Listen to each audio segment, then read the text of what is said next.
When we hear about a surgical complication, our minds, they immediately go to the patient. And that makes perfect sense, of course. But there's another person in that room who is just profoundly affected: the surgeon. Today, we're going to look at what happens when things go wrong on the operating table, not just for the first victim, but for the second one too. So let's dive into what that really means. And look, this is not a new problem. Not by a long shot. Believe it or not, even dinosaurs had to deal with this stuff. This right here is Sue, probably the most famous T-Rex in the world. And if you get a close look at her skeleton, you can actually see evidence of healed infections right where she had bone fractures. It's just a wild reminder that complications are a biological constant, a risk that's just baked into injury and healing. And it's been around for, well, millions of years. Okay, so fast forward to today, and the scale is just staggering. We're talking over 200 million surgeries performed across the globe every single year. When you have that many surgeries, it means that even with all of our incredible advances in safety, the chance for a complication isn't just a possibility, it's a statistical certainty. There's actually a saying in the surgical world that just hits the nail on the head. And this isn't meant to be some kind of excuse, it's an acknowledgement of the truth. It frames complications not as a personal failure, but as an inevitable, unavoidable part of a long career. It's a heavy burden that every single surgeon knows. At some point, they're going to have to carry. So, to really get a handle on this reality, we first have to be super clear on what we're even talking about. What is a surgical complication exactly? You might be surprised to hear that there wasn't really a consistent definition until 1992. That's when a group of researchers came up with this really simple but powerful one: any deviation from the normal postoperative course. So it could be something relatively minor, like a small wound infection, or it could be something life-threatening. The key thing is, it's anything that isn't part of that ideal textbook recovery. To see just how high stakes this can all be, let's zoom in on a very specific and really tough scenario: the hunt for a hidden infection. Okay, imagine this. A patient has a really bad fracture. It gets surgically repaired with plates and screws, and they should be getting better. But they're not. They've got pain, swelling, something is just not right. The surgeon's gut tells them it might be a fracture-related infection, or FRI. But here's the kicker. These infections are an absolute nightmare to diagnose. They can hide deep inside the bone, right around all that metal hardware.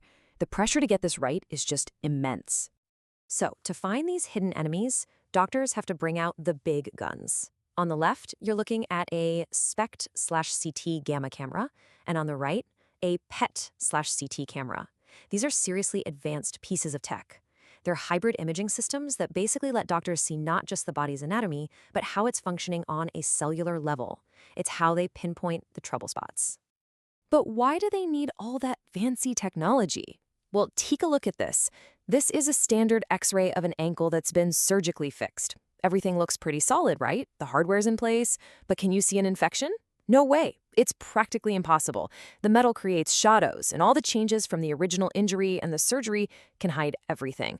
This is the exact dilemma surgeons are up against. And this is where it all clicks. This is a PET-CT scan of a similar situation. See that bright orange hotspot? Bam, that is the infection, clear as day. This is the gotcha moment.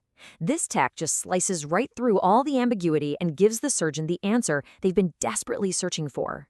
The stakes just couldn't be any higher. But finding the problem, that's only half the story. Because every single time a complication happens, it doesn't just create a wound in the patient.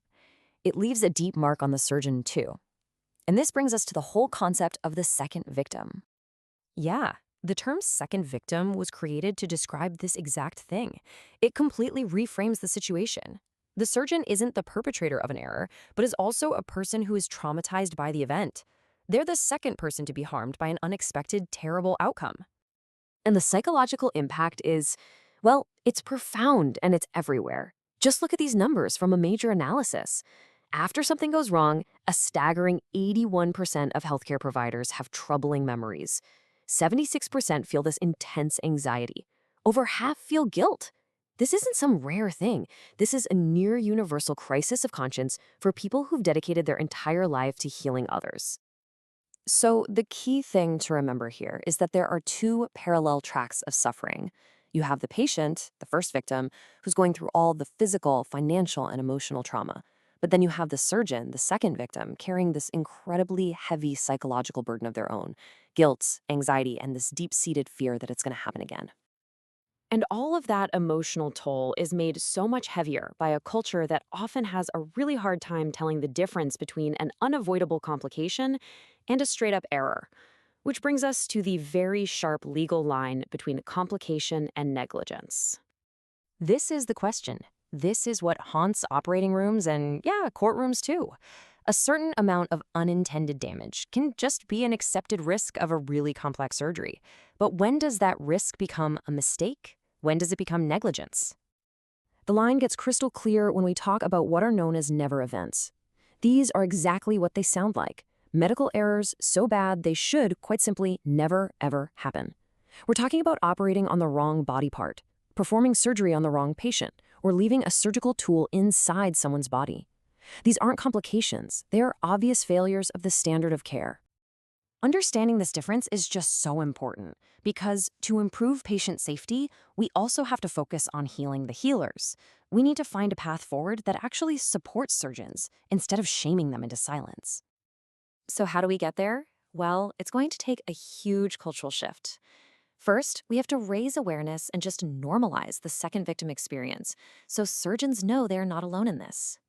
Second, we've got to improve communication, actually training doctors how to deliver bad news with empathy. Third, hospitals and institutions have to provide real support systems.